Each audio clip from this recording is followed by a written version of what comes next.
All right. What is going on, everybody? Welcome back to another Serious Angler podcast.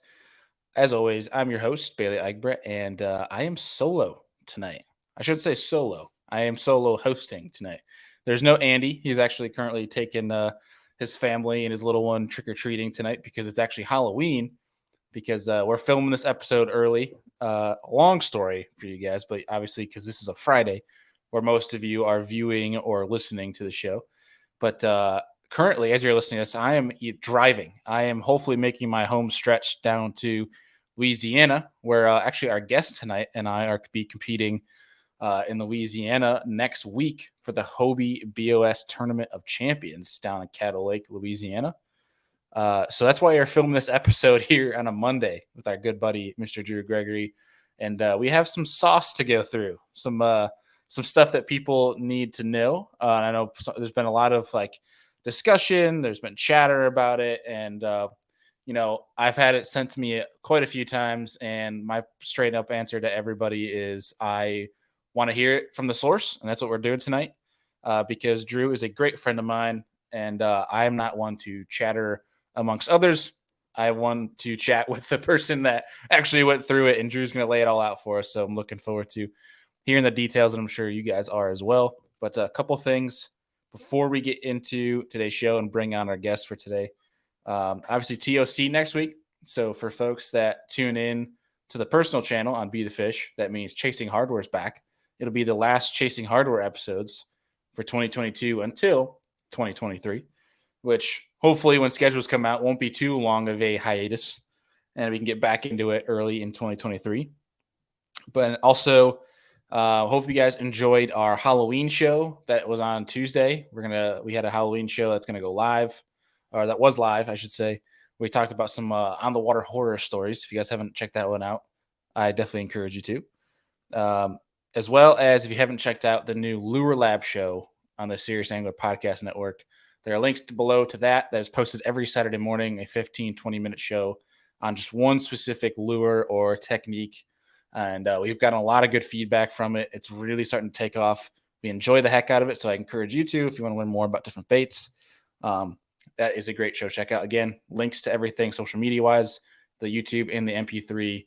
It's all living on its own platform. So the links down below are in the description if you want to go check that out. And then also, last piece of business, I promise. I'm going through a laundry list right now. We have some bonus shows coming up. We have 4 separate bonus shows that are going to be coming up throughout the next month with a couple cool dudes that we spent some time with down at River Rocks Landing for an X2 Power content shoot. Again, as you guys know, this show is powered by our friends over at X2 Power Batteries. They show us a lot of support. We flew down there and spent a few days with these guys filming, and actually filmed a in-person Around the Campfire podcast, dual hosted by my good buddy, Mr. Alex Rudd. And we had on Justin Atkins, Wes Logan, Justin Hamner, and our good buddy, Mr. Hunter Shryak. The first episode with Hunter will be posted here relatively soon. So that'll be probably on Tuesday mornings. Obviously, if you guys pay attention to social, you'll know when that's coming out. But some cool bonus shows that have Alex, myself, and actually Sean Budiak from X2 hosting and talking some not really relatively fishing stuff with these guys, but more kind of diving into the behind the scenes as a professional tournament angler. So it was a pretty cool scoop, especially because you got me from the industry side, Sean as a sponsor, Alex from a YouTuber, and then you have a pro. It kind of had hit all 4 facets of the tournament industry, or I should say the bass fishing industry in the current age. So it was really cool. So look forward to those. But without further ado, let's go. We got through the laundry list of notes for you guys. Let's bring on our good buddy, Mr. Drew Gregory. What's going on, dude? Dude, it's been a crazy night already. You look whooped. Yeah, I'm whipped. I'm whipped from so much in the last few weeks. But anyway, we'll get into all that. But tonight we just we're running some errands, the family. I'm separate from my wife. I'm in my truck. She's in her car with the kids. We were doing separate things. Anyway, on the way back home, I got a call from her. She's right ahead of me.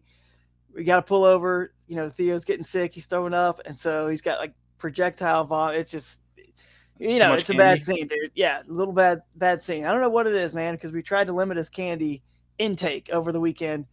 But it didn't turn out good. So I've been cleaning all that up and just jumped back on down here real quick into my little basement area. I do this for you, but it was kind of crazy. So anyway, been cleaning all that up. It's been nasty, and then just another little bit of housekeeping. If you hear a beep, dude, have you ever had one of these smoke detectors that beeps in your Oh, house? dude. You Yeah, can't I just take find them it. out. You can't You find find it the though. smoke detector? No, you can't find it. No Dude, idea you where gotta it's check the at. closets. You gotta check the I'm checking, closets. checked everywhere. It's in the basement here somewhere, but the one and there's no ceiling. It's not like you can. It's nothing you can. I don't know, man. It's just the 2x4s, or the whatever. I don't know, man. Can't find it. Every once in a while it beeps, and we're gonna have to call someone to come find it because it's literally just doesn't exist. And the ones that are here, That I've would taken be the batteries out, and it's not them that are down that here. would be hilarious revenge to take on somebody where you just hide like a handful of smoke detectors around their house, like where it's like really hard to find. Or That'd like be if you're really, if you're really helping if you're like building the house, you put the smoke detectors inside the walls so that they well, can never figure out where it's coming from. that happened to my sister. They accidentally sheetrocked it in. They did. They totally No. drywalled it in, and they could not find it, and that's where it was. It was inside the walls, and I wonder if that's what's happened here. I don't know, man, but hopefully you guys don't hear it too much. But every once in a while it'll kind of chirp, but that's what it is. So anyway, it's gonna Somebody's be playing tricks on you. yeah, exactly. But been a crazy night. Maybe one day, Bailey, if Lord willing, if you guys are you ever have kids, that's in your future in the cars, and you'll understand this whole situation with a 1 year old and a 4 year old and all the craziness that can just change your night like that, like in an instant, your whole night, day, whatever can just Well, okay, dude, new plan. if you gotta No, go, by all means. he's asleep. He is asleep now. He's good. All We right. gave him some medicine. We think he's good, but I just had to clean up a lot of mess and not fun. Till the Skittles kick in. Yeah, exactly. Yeah. It's Well, all did good. you guys have a good Halloween? I know We you did. post We on did. Instagram, you guys all dressed up. Oh So yeah, he was the big bad wolf, and we were the three little pigs. My daughter Sophia, she's almost one. My wife Christine and I, we were the three little pigs. He's the big bad she's wolf. almost won.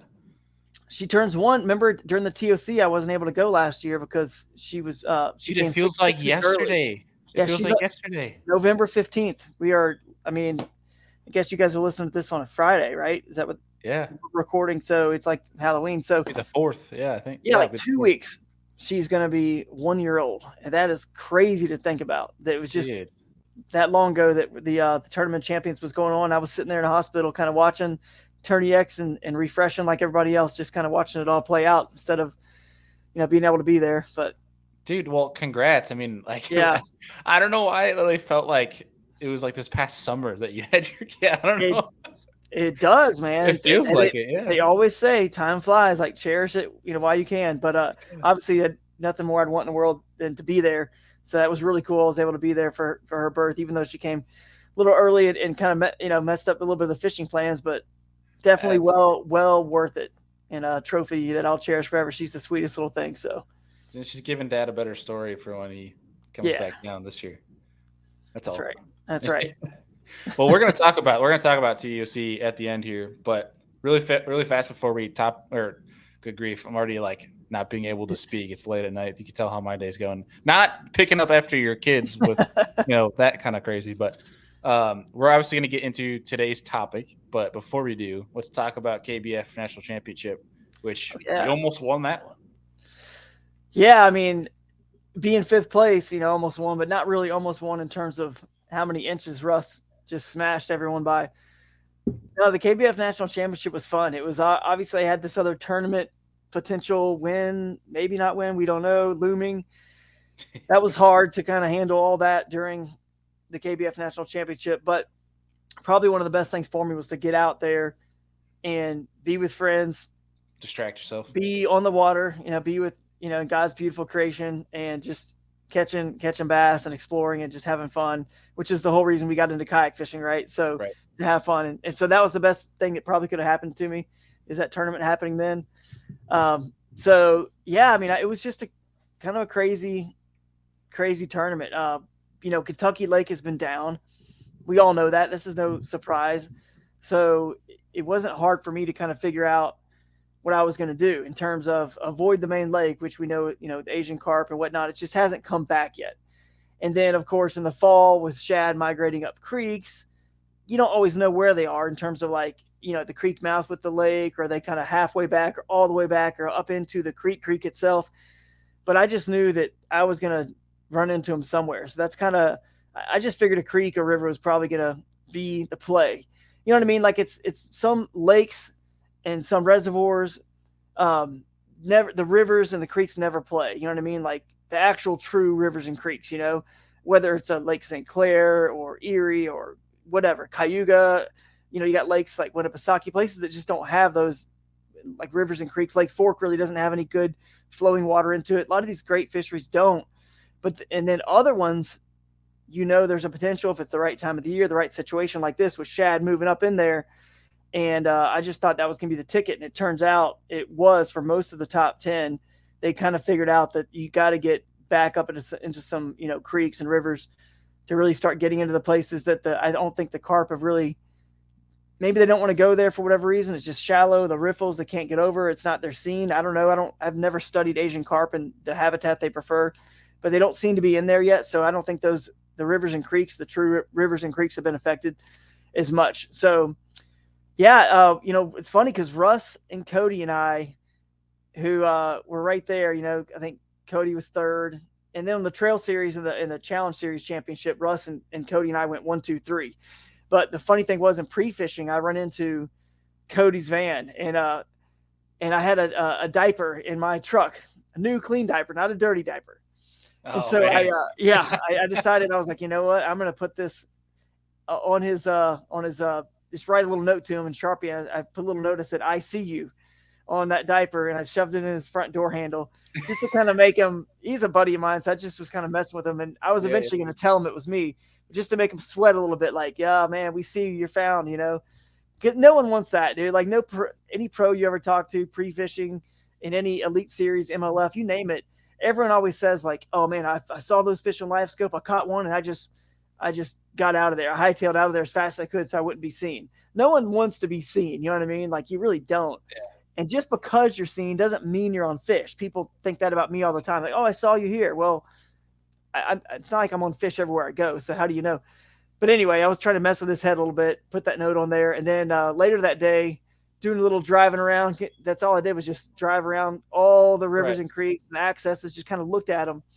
And I saw Russ, saw his. So anyway, we eventually had to kind of like fess up to each other. Hey, look, I think we're on the same thing. And if we don't talk about it now, we don't want to show up on tournament day at the exact same spot. You know what I mean? So we kind of all had a little bit of it's just a game plan to put together. Like, it's funny because we all found it on our own, but we had to talk about it. The same thing any, bass boat pro would have to do. How are we going to manage this? Are you cool with letting me go here on day one? And then you go here and kind of switching it up and stuff like that. So that's what we did. And in hindsight, maybe I shouldn't have been so quick and easy to say, yeah, sure, Russ, you go there on day one, go smash 97 inches.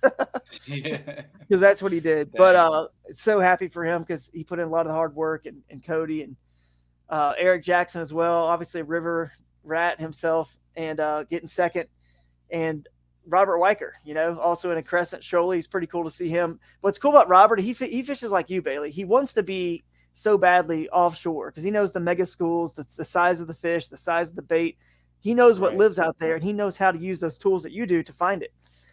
But just like you, I'm telling you, this is so similar. Just like you're smart enough to know when it's not happening, it's not happening. You've got to move on like you follow, right? You wish you could have found a nice juicy, some brush piles and rock piles or whatever out deep offshore that no one could find in 8-10 foot of water, whatever. But you had to move shallow to get it done.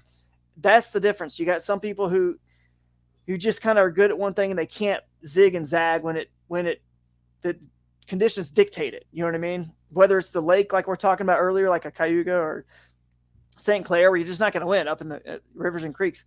I mean, other than the actual Detroit River maybe, but you know what I'm saying, the smaller stuff. Or you go to lakes that have so many good size free flowing rivers and creeks that we can get in with our kayaks, and you got to know when to go where. And that's the diversity and what I love about our sport. It's all in play at any time. Anyone can choose to do it. Sometimes it might just take a little $500, $700, $1,000 kayak and a paddle.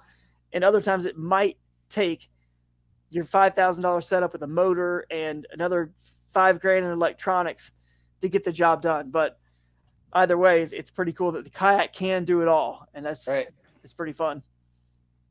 Yeah, it was kind of interesting because I mean, I think everybody knew for the most part that it was going to be a pretty tough bite. So, I mean, was it crowded back there in those creeks? Like, was there a lot of people, That's or did you that's the surprise thing. at how many were main lake? Yeah, it certainly can. That's the thing about the actual smaller creeks and rivers. It's always the hardest thing is if it's crowded, no one's going to win. It's a good thing we saw each other before the tournament to manage it. But either way, the beauty of what kayak bass fishing did this year is they opened up the boundaries where they were really gigantic. So you have all the way from Pickwick Dam, where Kentucky Lake technically starts, all the way to, I mean, basically, up above. Well, it's in Kentucky. The actual Barkley and Kentucky. I mean, it's either way up in North Tennessee or Kentucky, but either way, you got a huge swath of water and a lot of creeks and rivers flowing into it. So you didn't Right. see a lot of crowds in the creeks because there were so many. And you got the Duck River and the Buffalo River and the Red River. You got actual like good mega big rivers too flowing into it with so many miles. So you just kind of had to figure it out. But it wasn't that crazy crowded, to be honest with you. Back there, I know some places probably were, but I didn't notice that. But yeah, Gotcha. it was cool, man. It was a fun one for sure. And I didn't. The thing that I was most proud about for this tournament was I actually never made a cast from a kayak the entire pre-fishing. I just drove around for 2 days, spent another day. We'll talk about later down on Pickwick, doing a little something I had to do to kind of help, proved and show off to the appeals committee some facts I could bring to the table to kind of help show that I was in legal water. But anyway, we'll get into that. So no one knew, I was kind of had to do that and took a day of my pre-fishing. So I only had 2 days. I just drove around. So I was mostly proud because I know Russ and Cody took 2 weeks of pre-fishing. Just this is the big one. If you're ever going to take a week and a half or 2 weeks, that's the one to do it on. There's so much money handed out at Oh, that there's event. so much water there too. I mean, So much water. Yeah. lake So is huge. yep. So I mean I just was so lucky and so blessed just to come out of there with a fifth place with only not even pre-fishing, just 2 days of driving around and looking Yeah. at bridges and then going. I went to a new water each day. Just I wanted to explore a new creek and a new section each day, and Yeah. that's what I did. So Heck yeah, yeah, man, dude. that was pretty cool for sure. Yeah. Well, I want to make one quick comment on the KBF National Championship quick before we start diving into what we want to talk about with the Bassmaster event that Right. you started to allude to. Obviously, it's the title. That's what we're going to be talking about tonight. But I saw some chatter of people that were like going in. I think they're going in, trying to go in on Russ about just how much time he spent there Right. practicing.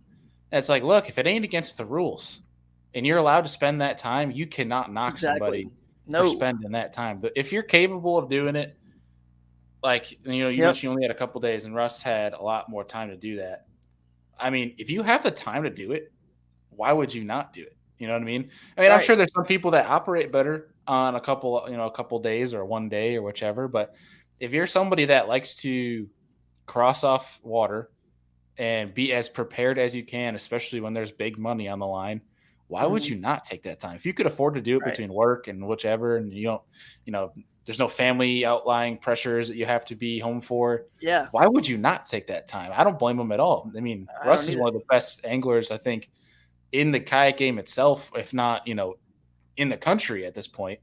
I mean, For sure. I think he's earned that, right? So if you got somebody like him that has the time and it's legal and you can go and like cross off a bunch of dead water, why would you not? I mean, Yeah. Exactly. I don't know why you wouldn't either. I mean, if yeah, he you works can't for knock it himself. back He up. worked hard. He got his schedule clear. We could do it. Anybody else could have done the same thing. I mean, you can't knock him if next year they change the rule and Bassmaster or whatever decides you can only have 4 graphs on your boat, and somebody won a tournament this year with 5. You're not going to go back and look at that guy and say, well, let's put an asterisk by that because he had 5. You know what I mean? He had 5 screens. That you're not going to do that. I mean, he did No, everything within the rules. So as long as you're doing that's right. things within the rules, it doesn't matter if they get changed afterwards for whatever reason. But you're operating within the rules, and that's what you're supposed to do. I'll give you an example, Bailey. I don't know if I've ever said this in this podcast. I doubt it, but you know, you're a football fan. You probably have seen Yeah. a trick play or two in your day when you watched your college team or your pro team.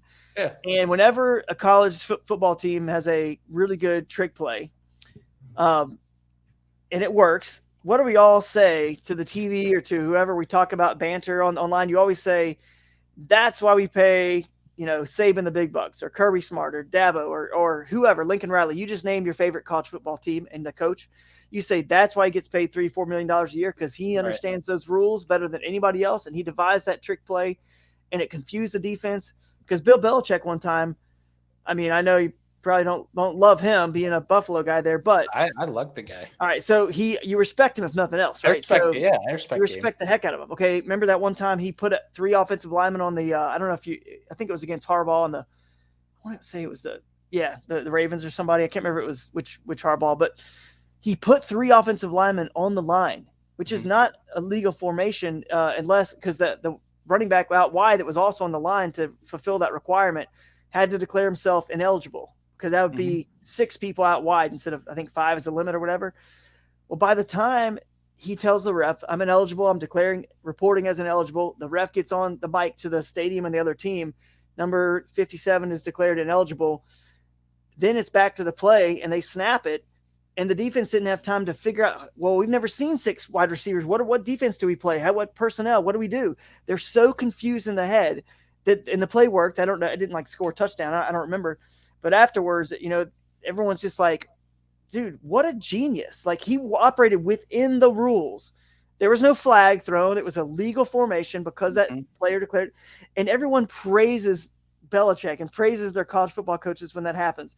But for some reason in bass fishing, I don't know why, Bailey, when you're operating within the rules, people want to, and there's nothing wrong with what you're doing. It's totally within the rules, meaning anybody else could do it. People want to just, I don't know, they just want to kind of, well, that can't be it. Knock it. That's not a genius move. It's the opposite. It's like they complain, and I don't know why. I mean, it's like you're saying, I don't get it, but I think it should be praised when someone does something unique and creative that's within the rules. Well, that's unorthodox. I mean, that's what. Yeah. I mean, people love to see what John Cox are doing, like that kind of thing. Like they always, I bet you, people it's become a thing now that people say it. Like, I mean, you could almost say it for you. I've said it a couple times about you. Like I drew Gregory that creek, like that kind of thing. People say it now with like John Cox or Poche. I mean, it's Poche, that creek. Yeah, I can't get there, but I bet you John Cox could get up that thing. Like that sort of thing. And people there's a type of, I don't know, I can't find a better word beyond coolness to that aspect. Yeah. But if you're within the confines of the rule, I mean, there's some people that have arguments on trying to shaking my computer here, of stretching the confines of the rule. But as long as you're staying within that boundary, but you're just doing something different, I mean, there's no qualms with that. I mean, you're thinking differently than everyone else, and that is a mental advantage to have, and that's how you can be successul, which is exactly what you do. So, I mean, let's just dive full bore into this, kind of lay this out for us. Yeah, well, sure, man. I mean, all the best, before we get into that, I'll just, the last thing I want to say is a lot of the best anglers out there have been, either rules have been made because of them. You're Roland Martins with ladders, or a jet boat with somebody, or Ott Defoe with a tunnel hole. A lot of your best, Jacob Wheeler's been, accused many times of maybe this or maybe that. But we have him on live. We see what Jacob Wheeler could do. Trust me, he's not cheating. He's not cheating to win. We see it every time. He's just smart and he's good. And they push, their limits. They don't push. I would not say they push the rules limits, because the rules are the rules. Either you were within the rules or you weren't. But he pushes, Jason Christie pushed his limits and his fuel tanks limits and his Yamaha and, the Express up Sabine River 60 miles. And he had that, he connected the connectivity with his Garmin, so you could see exactly how many miles he had left. His skill, his talent to drive that boat way up there where other people could not, without, dropping a lower unit. And his ability is what, and his watercraft was able to get him somewhere that nobody else was, all within the confines of the rules. So all the best anglers are always pushing the limits, and that's what makes them great. But for some reason, it also creates, a little bit of I don't know, to some people, I think, I don't know, I don't get it, like a little bit of doubt or a little bit of, he can't be that good. You know what I mean? There's no way, so anyway, those guys are incredible. I love what they do. And that creates the best stories in our sport. You know what I mean? The best stories or the Jason Christie's running up there, or John Cox getting below the Rodman Reservoir Dam on the Aqualaha where he had no service, but it was not easy to get where he was, dropping a 30-pound bag when he needed it, or somebody running down the Sabine all the way to Galveston, or whatever, you name it, Winyah Bay, go all the way across up the Cooper River, go in the Salt, and go up in Charleston up the Cooper River. These are the cool stories that create drama,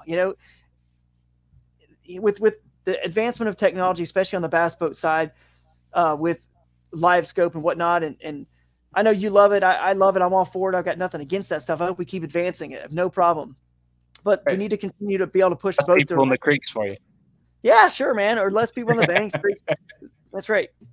It needs to always be pushing both directions, because the diversity, if the future of our sport is live streaming, which it is, and we have now, right, watching the sport live, you already hear it now. People, what's that? I heard the beep. Sorry, I didn't mean to cut you. There you go. See, every once in a while you're gonna hear it. The future of the sport is if it's just sitting in open water, looking at somebody, looking down at their screen with a drop shot, doing this all day long, dude, not good. I think it's cool, but it's not the most visually entertaining. I enjoy it because I like bass fishing. I can still watch that. But the reason why football is so successful in other sports, mainstream sports, is because it's complex. It's complex enough where those who really want to dig into the details of like football, oh my goodness, you can go for days and days and days. It's endless, the things you can do. But at the very core, it's simple. You can have a tailgate party and have a bunch of guys and girls and everybody over, and everyone understands. Get that ball across that goal line, and that's a touchdown. Everyone gets it. So it's simple enough for them, but it's complex enough to engage the minds that really want to dive deep into it. And I think that our sport, TV is obviously a big part of what makes any sport big. It's got to be watchable, right? So if we can get that, if we can continue to move in both directions, where we have plenty of opportunities, shallow and cool visual stuff, like a La Crosse, Wisconsin tournament. You see all that shallow visual stuff, which is exciting, and not eliminate the other stuff, which is obviously necessary to catch fish these days. Man, we're gonna have the best of both worlds, and that's what kayak fishing does. So let's dive into that. To what I did on Pickwick, which was obviously going real shallow. And so I'll explain what happened. So the Lake Pickwick, the final Bassmaster Kayak Series tournament. Here you go. I'm kind of in the lead for AOY. I'm not technically in the lead because I don't have 4 events, and you count your best 4 of the 5. I only fished 4, so I only had 3 at that point. This was the last one, so this would be my 4th. And I won 2, and I had a 7th, right, at Harris Chain. I won Lewis Smith and what else I went? Grand Lake. Okay. So I already forgot about him. Oh no. So anyway, I kind of in the, like, I control my own destiny a little bit, because the other guys, there's some really good sticks. You got Justin Largen, Mark Edwards, Garrett Morgan, trying to think, Eric Siddiqui still in the hunt too. You got about 4 or 5 of us that have a real chance at this. And so when I get into Pickwick, I'm thinking, okay, I just need a solid limit 2 days, and I probably can pull it off, because I think like Justin Largen was in the lead, and I had to beat him by like 8 or 9 places or something. And so if he wins, I'd have to, you know what I mean? That's obviously, it's not easy to win to begin with. And then, so let's think about it. If I'm like 10th, I'd have to, or if he was 10th, I could still be like 18th and 17th or 18th to win. I had a little bit of a cushion. So I looked for fish that were, it was going to help me just get a limit, fill a limit 2 days, a solid limit. And I know that the Alabama bass don't get overall as big as a largemouth or even a smallmouth per se. I mean, they'll get 20, maybe 21 inches, but they do get longer if you compare like a 2-pound smallmouth or largemouth to a 2-pound Alabama spotted bass. Yep. They're longer by a little bit. They're always going to be a little bit longer because they're like a thin, long fish. We go by length. So my strategy was to hit an area where I could find some of those. And I'm not going to get into all the details about kind of how I figured that out, but I kind of knew some areas where I thought they would be, and I found them. So it's not the normal fish from Pickwick, right? You don't normally see, Alabama spotted. It's a smallmouth and largemouth deal normally. So when I found them in this creek, I then had to go and figure out if that creek was accessible all the way to the main lake. So first day of practice, I found them. And then the second, and they were up a creek pretty far, where I'd say from where bass boats could get, maybe they're anywhere. I mean, they're anywhere from where bass boats can get all. I mean, they're where the bass boats can get down, obviously, but then they're also from there up about as far as like 12 miles up to there. So, and I had found them way up there. So I said, well, now I got to figure out on the next day of pre-fishing, which was Thursday. They only allow Wednesday, Thursday, Friday, which I do like the off limits period that Bassmaster has, and I hope that there's a little bit lengthier off limits, maybe just a week, 2 weeks at most. And I wish some other series would do that. But like you said, if whatever they do or don't do, you work within the rules. And if you want to do like Russ and do that, then have at it. But anyway, Thursday was the second day, and I got one of the guys that was staying with me to pick me up at the end of the day. And I was going to float from where I found the fish. I found them and make sure the whole path was clear, all the way down to the lake, all the way to the point where I know there's no more obstructions, 100% clear. Boat traffic is there, trot lines, all the stuff you see. So, and it's just too wide to even be impassable by a log or a tree, fallen tree. So I did the whole thing and I cleared the whole section. And, there was definitely some obstacles that were, I mean, for me, they really weren't that challenging, honestly, but there were some obstacles that from somebody who doesn't fish the way I do and look at things the way I do, and they don't have the kayak setup that I do. I can see how when you would look at these things, you would think, well, you can't get through this. This is not connected to the main body of water anymore. It's not accessible. So therefore, probably was a good idea to put in a protest to make sure I was in legal water. So that's essentially what happened. But so Friday, I take it easy. I just relax. I just tie on, stuff, just rig up back at the Airbnb. And then Saturday, I saw some fish, by the way, in my pre-fishing. I did catch like a 17, 18. And I saw a school, like 5 of them in the water. It was so clear and low that were between 16 and 18 inches. And I was like, that's like AOI fish right there to me. I'm like, I don't care if it's not going to win the tournament. I really am going into this just hedging. Like, I just want to win the AOI. I don't care about winning the tournament. That's all I was thinking about, because I knew that Guillermo the year before in the Hobie, which was a little bit different time frame, like a month off before us, I believe, but he had like mid-90s 2 days in a row. Yeah, big old. So bags. I'm thinking I need that to win. I'm thinking, well, these Alabama spotted bass aren't going to make that happen, but they could potentially get a nice top 10 finish, get a check, and clinch the AOI. So that's what I did. I went there on Saturday, and I mean, right off like 3 minutes into the tournament, boom, like I'm throwing a Chapo. Just, I can't even see anything, dude. It's so dark. I can't see. And all of a sudden I just hear, and it just destroys the Chapo. It's like 18. I'm like, all right. Now we're on to something, already an 18 on the board. I can tell you're reliving this moment because you have that I just caught a big bass smirk on your face. Yeah, that was exciting. I can tell you're reliving this. And I'm filming it all, so I'm also reliving it in my head from the video I've seen. It's just pitch dark, and all you hear, there's not enough light for the GoPro to even take in a shot. All you just hear is that noise, and then just and awesome. I landed. It was exciting, and then I catch another like 18-ish fish, and I'm like, man, this place has got some pretty good ones. Again, I'm on track. I'm on the AOI track, which is all I'm going for.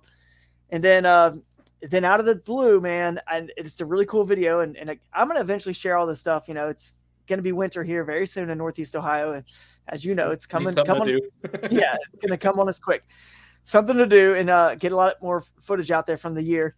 But I see this wake coming out of this, in the fall when you get leaves and all this junk, a lot of cypress trees, surprisingly, in that part of, it's so far north in Alabama, but a lot of cypress, and they got those little, they start to turn, orange, and they got those little teeny needles and stuff, whatever. They fall in the water. Yeah, it's like a pine, but it's a cypress technically, which is, I guess it's a pine, right?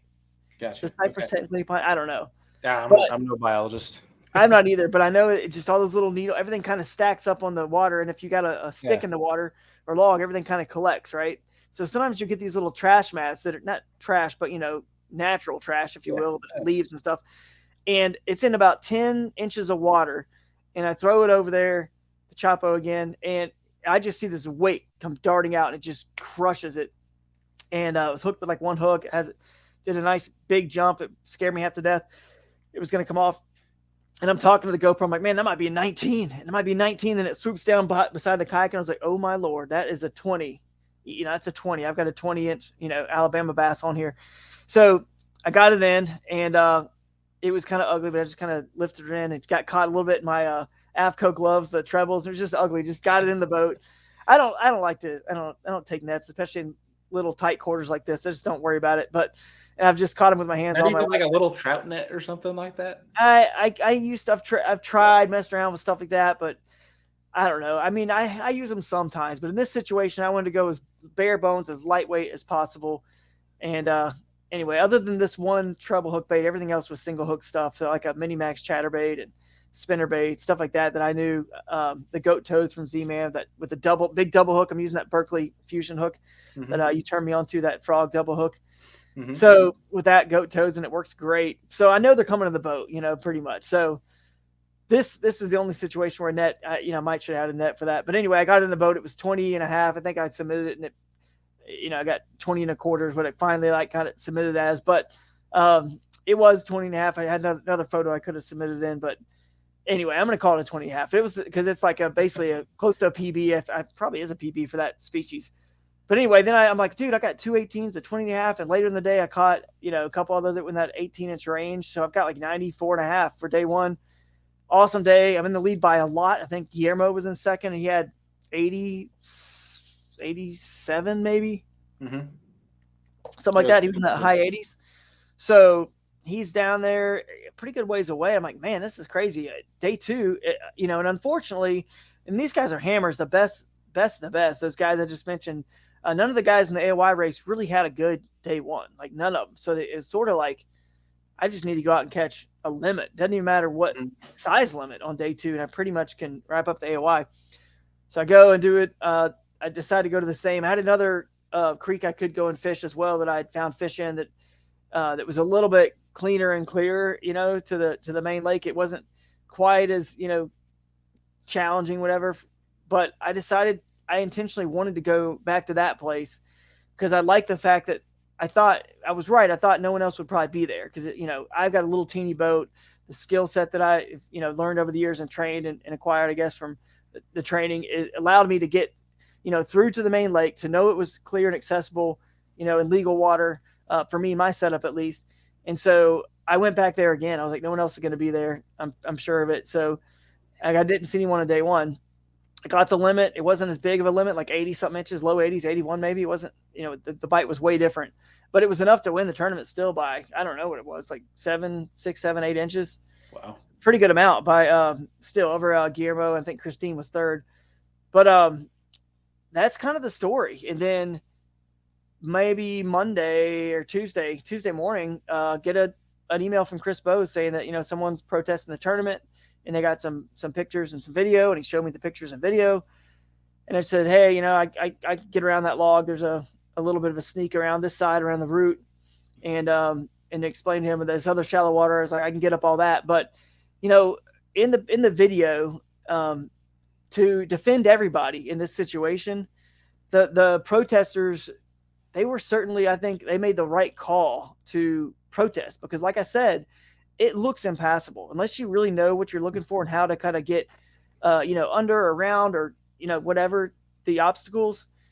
It does look impassable. And I think most of the people obviously don't really fish that way. So they don't really know what to be looking for, how to do it. They don't know how to do it. And I honestly didn't know until I just went and tried and practiced and got into a little teeny ultralight or a little crescent shoaly like I'm in, and just said, I wonder what I can, let me just try. What's the smallest gap I can get through, like to get under a log? You know what I mean? What's the skinniest, narrowest thing I can get around something? What's the shallowest water I can paddle up and kind of paddle and push pole, just kind of push my way and fight, up.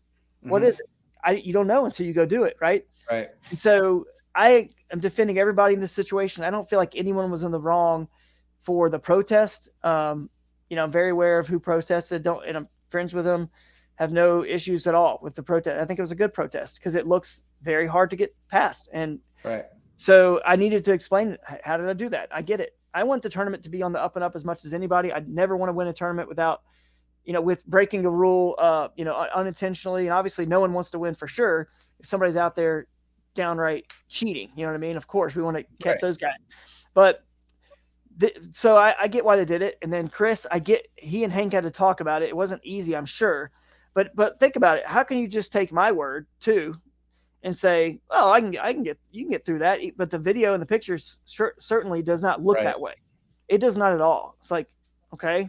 So they knew. I said, "Look, I filmed it. I've got GoPro footage," and so they knew the process and what was allowed. That there was a 48-hour appeal process. So they disqualified me. I got an official letter of disqualification, and then I appealed. I had 48 hours to appeal, so I appealed. And then after the appeal, it goes through. There's a committee. Lisa Talmadge headed up the committee. She did an amazing job, and she finds 3 people that are not part of the tournament, so they can't have any sort of, sway one way, any affiliation, right? So they're not biased in any way. So a couple anglers that are not in the tournament, and a Bassmaster employee that's not part of the tournament side of Bassmaster. I mean, it's super, super well done, very professional. And I can't, thank them enough for, putting together something like this to ensure the integrity of our events. So then you got to kind of lay out what proof you have and show them, well, here's why I feel like I was not in violation of, said rules violation that's been protested against me. And Chris was very clear. Hey, if you got anything, you can prove it. You said you filmed it, appeal and go through that process. And then, it can all kind of come out. And because I think I put it like this on another podcast. I think that what I equate it to is in football, when there's a fumble and it's close to being a fumble or not fumble, they let it go and let the defense pick it up and go score. And then they can go review it later and say, you know what, his knee was down. It's not a fumble, not a touchdown. We reviewed the play, right? That's kind of what this process is in a way. Chris knew based on what he saw, and he's not a kayaker. You got to think about it. This is the first time Bassmaster has been in the kayaking side of things. So how can they just take my word for it and say, well, I can get up that, I can get around that, I can get, they can't. Right. They had to do that. So I totally think everyone was in the right here, everybody. And then I was able to bring my video to the committee from the tournament days. Yeah.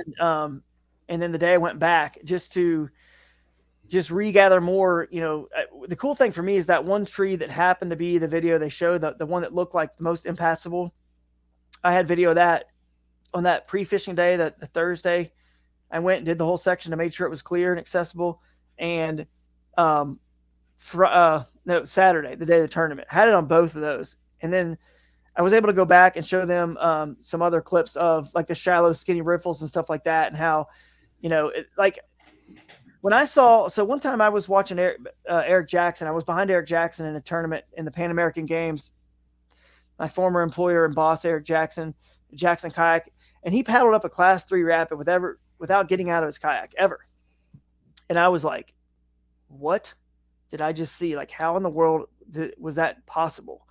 And portaging was allowed in that event, but he went all the way up it without ever getting out. And I said to myself, dude, I've got to get better.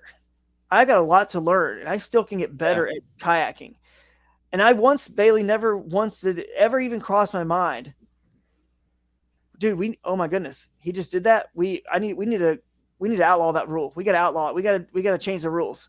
That never once crossed my mind. And I think if you're a confident, secure angler, it's like you. I've never heard you once say, we've got to cut all those rivers and creeks off, all the kayak fishing water, the skinny water that only a kayak can get. I've never once heard you say, we got to eliminate some of this stuff, you know what I mean? Or like back off on that, because you're confident in I think you can do that if you need to, but B, I think you're confident in what you do as your strength, which there's always winning fish somewhere offshore. I don't care if it's 5 foot offshore or 30 foot, somewhere there are winning fish pretty much almost all the time.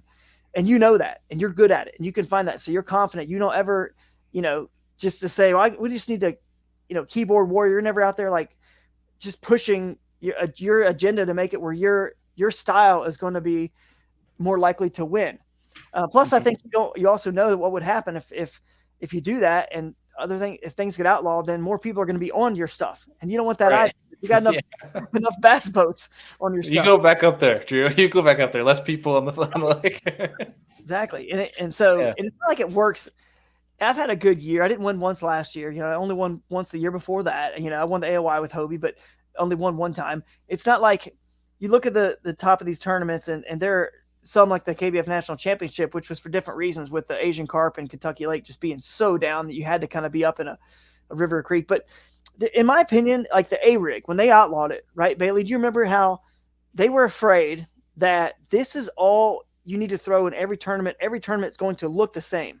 Yeah. In our sport, all the cool things about the sports we love, punching and drop shotting and cranking and chatterbait and like jigs, everything, all the weightless, it's all going to change. We're never going to have all this diversity, which would hurt the whole sport, the economy of the sport. Would just it'd be boring to watch the exact same thing over and over and over. That's what they were afraid of. Now the fish have learned, and it's not that simple, and that doesn't do that. We know now, but they were afraid of that. And until one style in kayak fishing dominates in a way that is like that, I don't see where we have an issue with our sport. Like some people want to just knee jerk react, you know what I mean? And that's, to me, is the worst thing, because kayak fishing, to take the kayak fishing waters out of kayak fishing is the craziest thing I've ever heard. You know what I mean? That's my mind is like blown when I ever hear people saying that. Like, wait, so you want to just go to where just the bass boats, and you all want to launch from like just a few launches, so we're all on top. Like, to me, the whole point is having fun, and having fun is catching more and bigger fish. And that's every decision in a tournament trail should basically be based around how can we help these guys have more fun, catch more fish? Because if they have more fun, they catch more fish, they'll come back and fish more. We'll have more people. The tourism departments are going to be thrilled because the results are going to be big fish, lots of fish, and everyone's going to want to come to our lake. The sponsors are going to be thrilled because all the views and everything was so great. Right. The tournament trail is going to love it because they want to see everybody having fun and catching fish, so they come back and fish more.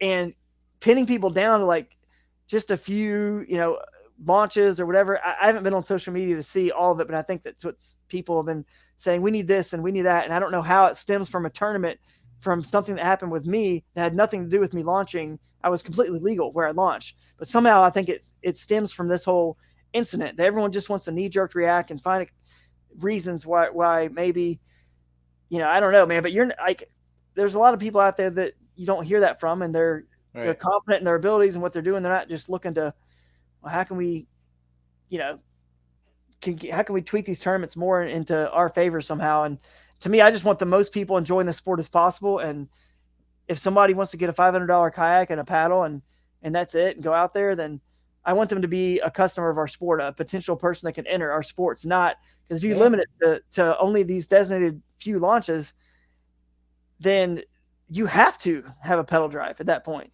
or a motor. Yeah, I think, you have to. And I don't want to say this is the case, because I think the majority it's not, but there are definitely, I feel like, a select few.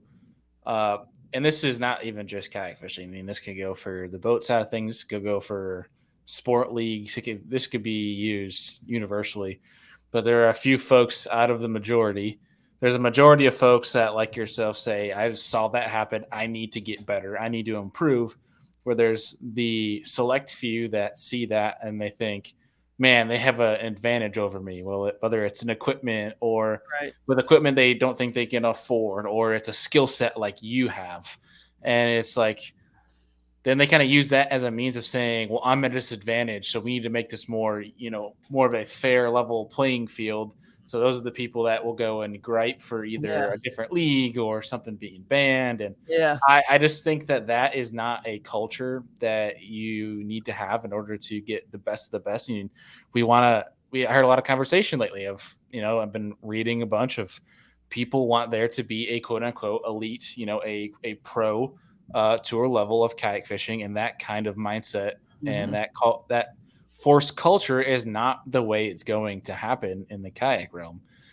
But I will say is interesting, because this sparks a need, and I think this has been good. Like you've mentioned, a lot of people have mentioned this, that this sparks a lot of good in terms of trying to reform the rules to be less gray area moving forward, that these things that there isn't a question, that people don't have to. I mean, like you mentioned, protesting is good in terms of this is how we get better as an organization and how anglers learn. But when there's gray area, obviously that doesn't help anybody. Right. No, you don't want gray area for sure. And they do need to clean up some of the wording in the rules and fix some stuff. And honestly, this is the part I'm struggling with, is like when it's I get torn on so many levels. I've been thinking about this a lot, like since it's happened, and it's the rule was obviously accessible from Main Lake. That was like the thing that they were trying to get you on. But the one thing that I've seen is like impassable. I don't like that term with kayak because you've proven that to many Right. it might be impassable, but to a select few it might not be, and it's not fair. I think to you guys with that skill set. I mean, that's what we just talked about. That's cutting back. That's Yeah. taking the kayak out of this game. And it's no What do different we than Jason determine? Christie. Right. What do we It's no determine different. as impassable? You Yeah. know, and but Exactly. then it's Well, the easiest way to do it is if would there be a protest? Would we even be talking if the rule was it's safer to get out of your kayak and portage around or over something that's a natural, like a log, you know what I mean, a natural obstacle, not a man-made dam which separates the watersheds, the ecosystems. We all know you're not going to portage over to a farm pond, but KBF we'd ever have this issue because my thing is this: I don't want to keep like these fish to myself. I knew I had those fish pretty much to myself because of the way the rule's written. I pretty much knew that, and I was strategically fished that section for that reason. That was all part of my whole logic. But I'm not trying to keep those fish for myself. I'm trying to. I would wish and I hope that those fish could be accessible to everybody in the tournament. And no matter how big your kayak is, you can portage. They're not like so big you can't just portage over one or two logs. You know what I mean? Or you could just spend it with the whole ironic thing that you just said is that like in our it's like the opposite of bass boat world. Bass boat world, everyone's saying like you're pricing me out of this, man. I can't afford all those electronics to like stay competitive. But the funny thing is it's the people that have most of the people that have the motors and the more expensive boats and all the electronics that are kind of like, man, that shouldn't be allowed way over there. Like, but it's like you like, but wait a second, you can afford $15,000 of stuff over here, but all you need to go get to be able to fish that style too, whenever the lake and the season dictates, it's just $700, $1,000, just an extra $1,000, get a second kayak to fish the times when, it dictate the situation dictates it. And then you're good. Everyone can get there. But I wish that they would just open it up where everyone could get there and just portage over that natural stuff because it's fluky. It's clunky. The night before a tree can fall. You could go down and literally a tree could fall the night before, and it's dangerous, dude. I've portaged underneath logs and stuff and riffles and current, especially in the spring when there's volume of water. People that don't know what they're doing should not be trying to go underneath logs and stuff in heavy current. You know what I'm saying? It's like they flip over, there's strainers, it's dangerous.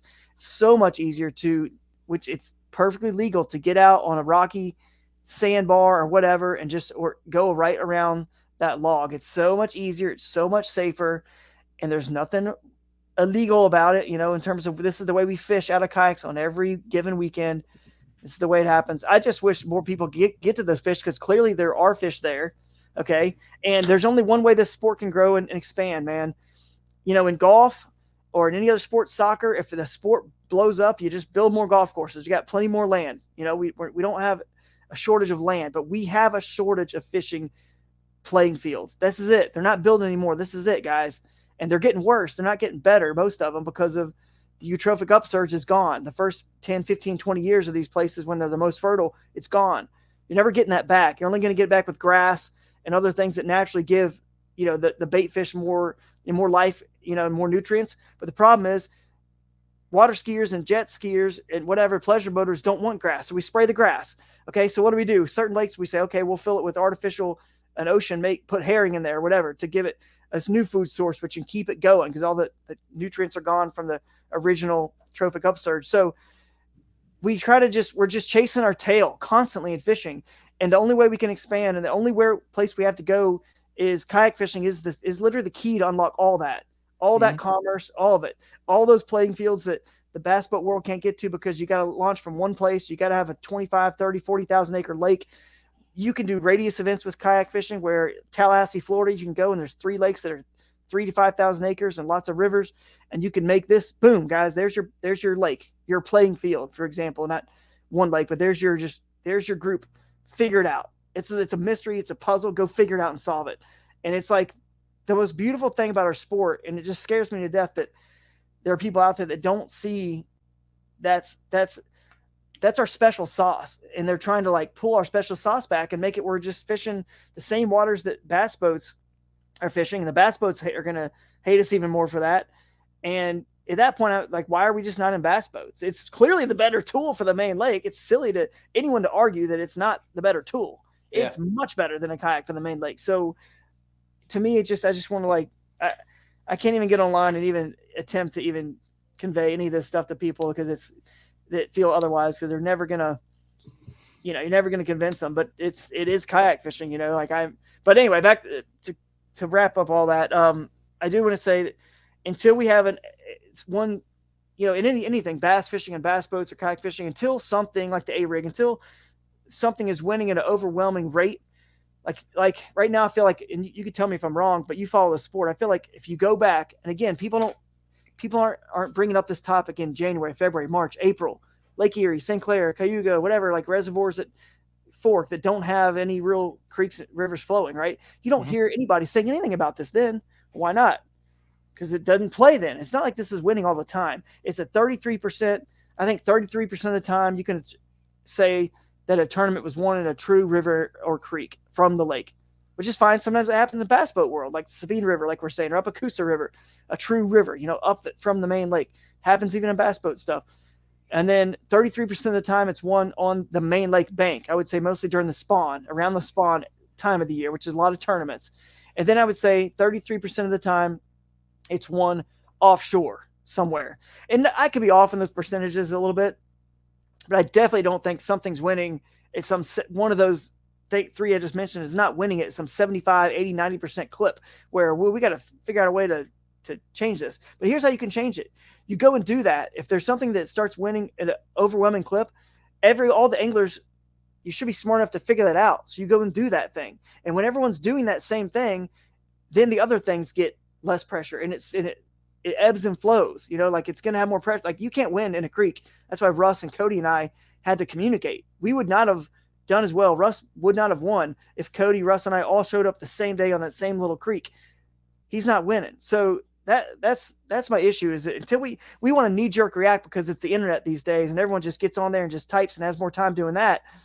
And then I don't think the trail should knee-jerk react to any of that, because we can't lose our special sauce, or else we're going to lose the overall future potential of the sport, the overall height, our ceiling, which is honestly much higher than even bass boats. So people don't even realize that, I don't think yet. It's nothing against bass boats, but bass boats are expensive. You know what I mean? And kayaks are not. So that's why we sell 500 to 750,000 a year that are fishing kayaks, and they only sell 9,000 bass boats a year, brand new, fiberglass.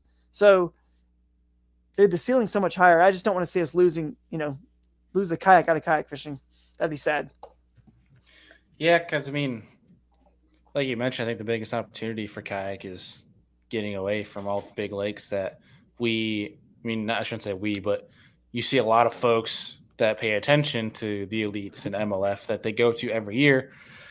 And the complaint is, why aren't you going to new lakes? And is people fed up because it's the same thing over and over again, where, like you said, this is the opportunity for kayak to get some notoriety and to go to these new places, new locations that probably wouldn't be willing to pay to go to. But the thing is, they just don't know it exists. So we don't know if they don't have any knowledge about that. And man, it's just it's a tough issue, because we shouldn't be shutting down what anglers can do. I think in a perfect world, and I know a perfect world is basically, it's another way of saying it's impossible, right?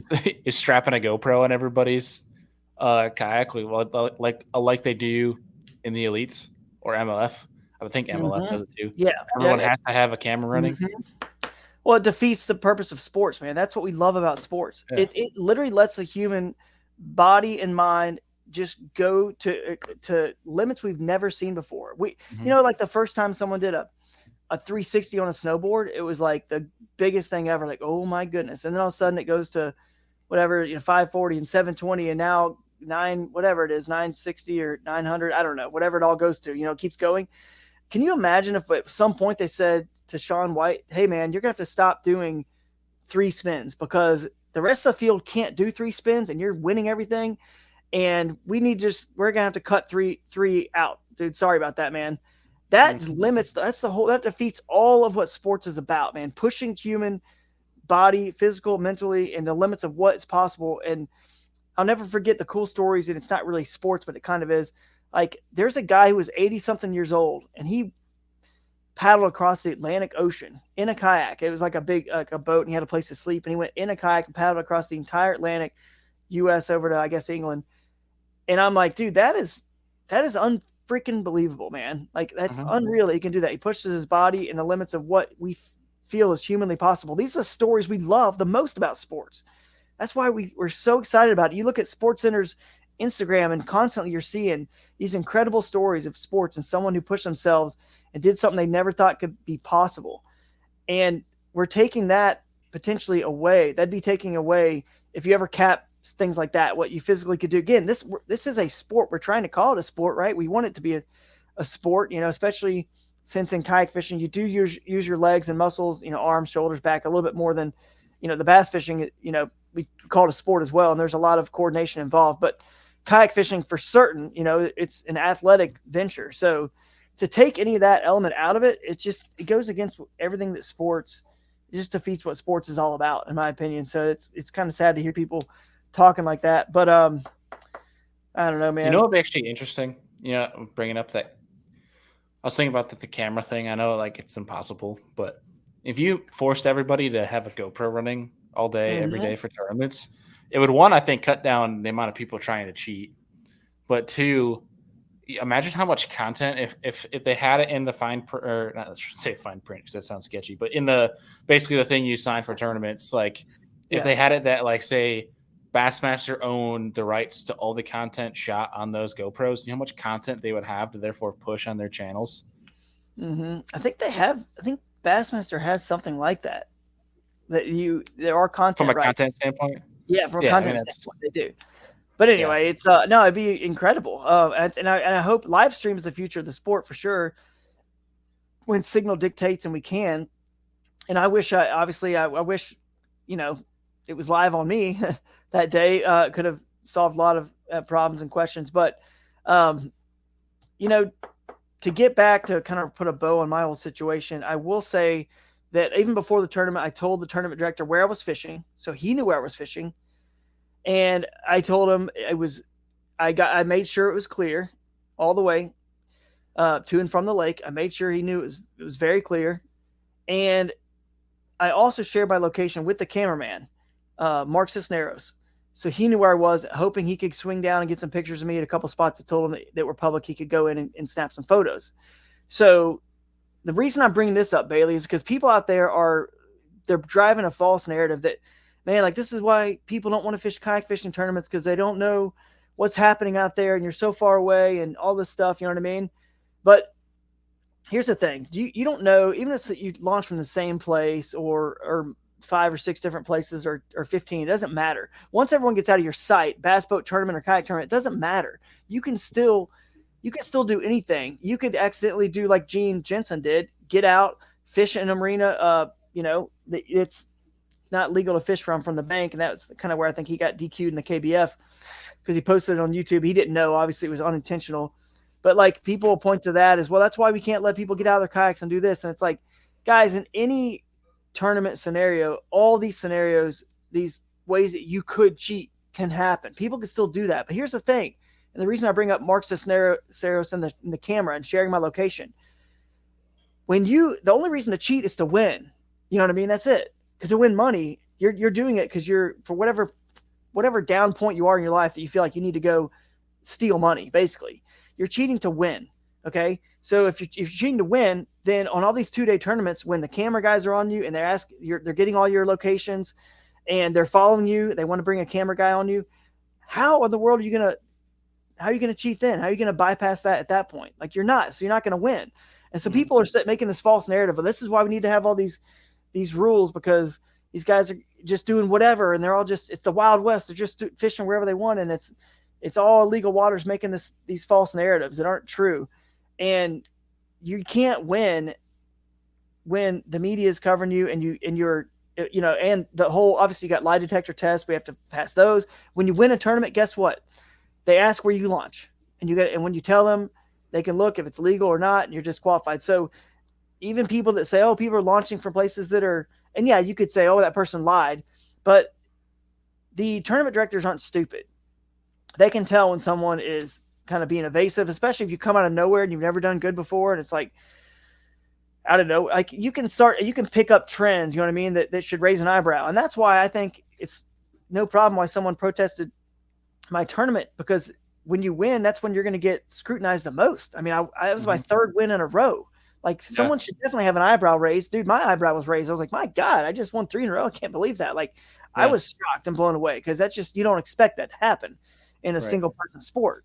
And I just got super fortunate. It just all worked out. But your eyebrow should be raised. And so it's not like, I don't think any tournament's ever been won in kayak fishing that I know of that I don't think anyone's ever done anything like launch from some illegal spot or fished illegal fish or whatever. And anyway, I just think it's not really a good logic with where they're going with that stuff, because it's just not happening. You know, until someone wins something by doing something illegal like that, then and we're submitting our fish, and you see our check-in locations, and you see the fish when they're submitted. They're tracking us, you know, with TourneyX and stuff. So it's just not as easy as people make it seem, and they want to scare people away from fishing the tournaments. But I don't really know anybody that's out there that's not fishing tournaments and saying that, oh, it's just, I don't believe the legitimacy of those kayak tournaments. Like you believe the legitimacy of your local bass boat tournaments when no one's around where those boats can run off to. Just, it's the same thing. Anyone could cheat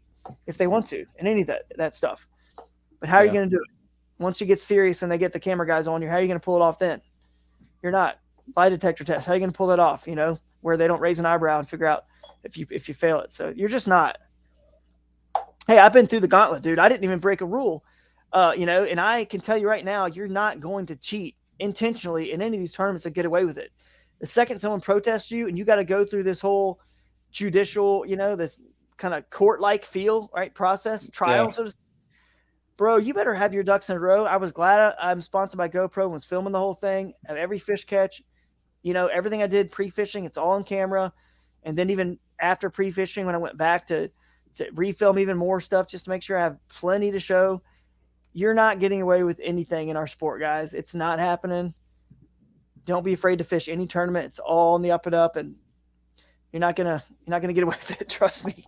But to me, the last thing I haven't mentioned is it's that I think it's the other thing that would be, you know, kind of sad is that the sport of kayaking itself, just kayaking, not even kayak fishing, just kayaking, is one of the most booming sports in the country, in the world, because of the health benefits and the cost benefits. You know, it's so much less expensive, gets people out in nature, and people are really in tune with that these days, you know. And to have people like the Yamaha Right Waters Act fighting for clean water and water access, and Far Wide app, the app that is sponsored the Angler of the Year for Hobie. Yeah, it was sponsored the year I won, even 2020 Far Wide, and KBF Angler of the Year. Like, all these people out there, they're the river keepers that are fighting so much for these blueways. That's what they call them. They're blueways on the rivers and creeks. They're not fighting for boat ramps on the main lake. There's enough of them. You know, we've got good boat ramp facilities.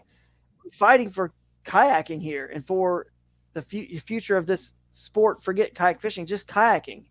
And to me, that fits so well. It makes so much sense. And there's so many tourism departments out there that have not a 45,000 acre lake, but have amazing small lakes and rivers, and 2 or 3 of them that can get behind with some money, you know, enough for us to go there and say, this is great. Come wherever, you know, come here and check out these, you know, this lake that's 15,000 acres and has several rivers and creeks feeding into it, which would be enough for a 200 angler kayak tournament. You know, once you've got the rivers and the creeks, you know, so that's the thing to me that gets me, is I want to continue. That's been my message from the beginning. I work with a kayak manufacturer and have since the beginning of this. And when the kayaks were, when we were trying, like, oh, we can't have a kayak that's over 85 pounds. That's pushing it, guys. We got to keep them kayaks. And all of a sudden it turns into these mini boats and motors and whatnot, which is cool because it's growing the sport, because you want to see it all, but we don't want to lose, you know, the actual kayak either. You know, the mini boats we're fishing out of now are awesome. I love them too.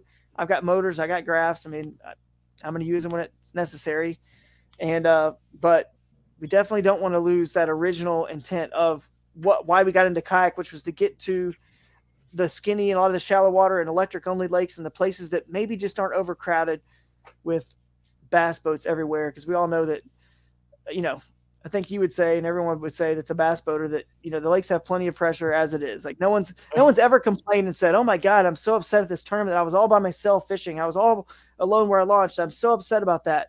No one's ever complained and said that. The words have never been uttered, but they have been frustrated, gotten in arguments and fights, and at too many people around me, too many people launching with me. I'm frustrated at that. So kayak fishing allows us to do the opposite. Just go have fun, man. Just chill. Get out in all the parts of the lake, wherever you choose to go, up the rivers, the creeks, the main lake, the banks, skip docks, whatever you do, it lets you do every single bit of it. And that's what's awesome about it. So, but yeah, that's kind of to finally wrap up the story. I presented all the evidence, obviously, and the committee, I'm not going to mention who they are. I think they're allowed to if they want to, but it's not my place to mention. But they were, everyone was very professional. The angler that protested, very, very professional. Friend of mine, shake his hand, give him a hug next time I see him. No issues. Because Bailey, if it was you or me, like neither Dang, one dude, of you're us. not supposed to tell people it was me. Dang. Yeah, right. But if you saw something and you thought I broke a rule, I mean, you have an honor, like that person who protested, that to kind of like stand up for the entire field, because maybe you're the only, maybe you or somebody. Maybe you guys out there listening have fished a tournament before and you're the only witness to somebody that broke a rule. And if it's not for you sticking up, protesting and sticking up, you're actually sticking up for the entire field to make it legitimate. It's kind of like your duty, kind of like in golf. It's, you kind of have to, it's a game of honor a little bit. You kind of have to do some things like that sometimes to stick up for the entire field. So, I got nothing but good things to say about that angler, about the entire field. Sticking up for the entire field and the entire Bassmaster team and the process. Chris Bowes, like I said, was amazing. Same with Lisa Talmadge, incredible. So they were just very, very professional how they handled it. Basically to wrap up the story, when I showed them what I had, and to kind of like show them, hey, here's that exact log, here's how you get past it. And here's some other stuff that I want to show you guys that it's in that section too. And here's how I kind of got through it and passed it. Here's some tougher stuff. She called me, Lisa Talmadge did, and like it might have been 5-10 minutes after the call. And it says the Bassmaster rules for appeal say you will get a verbal within 24 hours, a verbal answer, whether or not you won the appeal or not. And I got a call within 5 or 10 minutes. It was unanimous and it was that quick. And she said, you were cleared. And probably felt good. Yeah. Like a weight lifted. It was like, I don't think I've cried so hard, man. Like, because I stayed off social media because I knew what people were potentially wanting to say. I know that people that want it to be true so badly that, like, you want to see someone who's at the top fall. I don't know why. Like it's just part of human nature. People want to see that happen for some reason. Like you want to see Tiger Woods fall. Like he can't be that good. He can't be that. Like people, and I've had a good year, and I've worked so hard. I've just put in so much hard work, and I worked so hard to find that spot, those fish, study, the research, the species I went after. Everything was so calculated.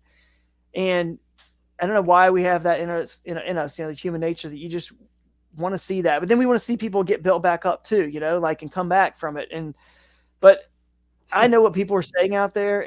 I just know, I didn't read it, but people have told me some things that were said, and I knew what was probably going on. So I stayed off social media so I wouldn't have any hate in my heart towards anybody, by hearing something they said. But the only thing I would say, man, is I never cried so hard in my wife's arms than I did at that point, because I just felt like I would like, it was a thorough investigation. I feel like the victory was more validated now. There's never going to be any questions around it. Whereas before, if the person didn't protest and they had a photo or video of that log or whatever, then it's like, yeah, but come on, man. Like, was this really legal? Like, it's like this cloud. So now I feel like you're cleared. And then cleared. And just the fact that, I don't know, man, just, this is my life, it's my livelihood. It's my family. Kayak fishing has given me everything in this world, and I love it to death. So for anyone to ever think for a second that I would have done something intentionally, I don't think anyone thought intentionally I did anything, but people in the sport don't know how long I've been kind of, in this sport, working in it and doing stuff within it. People don't know that I invented the high-low seat that we're all sitting in, this camp chair seat that moves up and down in all these kayaks. They don't know that Akusa I designed. It was my signature series with Jackson when I first got into the sport. They don't know that, and they don't know that, all the stuff that kind of like that led up to this. They don't know what Chad did or any of the people who kind of have been some of the early like pioneers of the sport. They don't know that. And so they might come in there and say, oh, this guy's been winning like crazy. Oh, here we go. Here, this must be why. And they want to find a reason. And so that was kind of, it felt amazing to kind of have everything clear. Like you said, the weight was lifted off my shoulders, and it was just like, hey, forget the money, forget the AOI, all that stuff. I just wanted people to know like this, the truth. I wanted people to know, like I did go through. And the last thing I will comment, I do know that people were online, and I think we can somebody else is going to get protested in the future. It'll happen. I want you to know a couple things if you're listening to this. One, don't freak out. Trust the process. Let it play out, because protesting is not a bad thing in our sport. Bailey, I think you would agree, to have even this, especially on a higher profile angler, to have this happen and bring it to light can only be a good thing, so people know like how hard it is to win in the sport. And you better be prepared to prove things and just let people know how legitimate it really is. So the only thing I would say is just stay calm, relax, let the process play itself out. If you did not break any rules, you just need to let it play itself out, show you did not, prove it, and then let that, 3-person panel, decide, and then accept whatever decision they have made. You just have to accept it. Whether I won or lost the appeal, like I said, I didn't want to win a tournament that I broke a rule in. I would be the first one to drive that trophy to Guillermo Gonzalez as fast as possible and hand it to him. So you got to be willing to accept it and act like just a pro during the whole thing, even though it's maybe tough to swallow as much as potentially losing a win and the AOI, which would be It's hardly anything harder than that. But your reputation is worth it. There are bigger things in life. My family, definitely got closer to my family. I found out who a lot of my true friends are that really reached out to me and showed a lot of love and compassion. And during the time, in a time when I needed it. The only thing I will say to anyone else out there who, again, I don't know what all was said online, is instead of speculating and hearing a rumor about, the biggest one I heard is that people said I did not go through and make sure the section was clear before the tournament. Well, good thing you can't get away with anything these days, because cell phones track everything. That's why I was able to prove to them. The text messages I had with the angler who picked me up all the way there at the lake, and the exact pin I've got dropped to him, like, pick me up here. And then he drove, he's got obviously his testimony that, I drove Drew back to this bridge here. And this is where, so obviously it's like, okay, plus I have my footage, right? But what it did to I think some other people out there that kind of started going with some things that weren't true, they started spreading things that weren't true. It made me look bad for a short term, right, for the time being. But now that it's proven that it was not true, I think it's probably not looked that great for them, because now they're just speculation, and they kind of stirred and pushed and kept, stirring the pot, and maybe again stirring the pot to all these narratives, these knee-jerk reactions that maybe they're trying to get across, where we need designated launches, we need this, we need that, we need to change this. For what reason? This tournament was not, there was no rule broken. We have no issues with any of that stuff. I don't feel, but anyway, maybe they do. But anyway, I felt like the only thing you can do as another professional kayak angler, someone like you that's a high profile person in the sport, Bailey, is sit back and just do exactly what you did. Say, you know what, I'm just going to wait and let Bassmaster do the due process, play itself out. And once we get all the facts, then let's talk about it, instead of stirring up stuff and causing a lot of controversy and just doubt. And it just doesn't look good for anybody. I know it, but here's the problem, dude. Social media is more likely to go viral. It's 8 times more likely to go viral if it's untrue. If it's untrue, it's just like rumors and stuff just spreading. People just want to do that. So unfortunately, the nature of the internet and businesses that make money on the internet is clicks. They need clicks. So if they start fueling the fire on things and drama and things that are untrue, especially, and putting out rumors that are not true, well, then they're getting more clicks and more views. So it's growing their business. In the meantime, all these people that are involved in it, they could be, doing better things with their life, because it's all untrue stuff they're all sitting there talking about. And in my situation, that was the case. When whoever thought I and maybe I misspoke or said something that maybe made it sound like I didn't go through that section on the KBN podcast I did. I don't think so, but maybe I did, and if so, I get it. But I don't believe I ever said I never went through that section, because I certainly did. That's for sure. Yeah. The whole thing with online is ridiculous, and I understand. I mean, shoot, I do YouTube on the side, so like I understand what trying to get clicks is, because like you can't do YouTube well nowadays if you don't know what attracts people's Yeah. attention. Not saying that we're geared to like go for things that are untrue, but you're Right. geared to learn what attracts people's attention to click. But this is Right. this is exactly what I told you. Like when it comes to something like this, where for some people it's news, it's a buzz, it's like a conversation, it's a trending topic, yada yada yada, where they don't have any personal stake involved. They forget that there's somebody that is potentially going to be personally affected by this decision, and then they just start, like you said, typing, and they don't think. And it comes Hmm. back to not Right. thinking about consequences after you click send. And I mean, Right. I'll be the first to say that I've done it. I'll be the first to acknowledge that I've said stupid stuff, Yeah. especially online, that I didn't think about consequences afterwards, Same here. um, Yeah. or how We all have. crappy I would feel afterwards. It's one of those things where it's like I told you straight up, like when I called you, I was like, look, I'm hearing stuff. I just want to hear it from you because Right. you're my friend. And I've had people that reached out to me and said, hey, did you hear about this? What do you think about that? And I straight up told them, like, I don't have an opinion because I don't know the fact. Right. I wasn't there, so I'll let the whole thing happen and I'll hear it from Drew. And then whatever's to happen is going to happen. But like, I don't know. I hate that. I mean, it's different, I think, for most people, because I don't think most know you, whereas like I know you, and I know that this would never, you would not be unfaithful or untrusting or try to. You are very good at the style of fishing that you like to do. Like, I could not do what you do, especially not in a Hobie PA-14. Good grief. Right.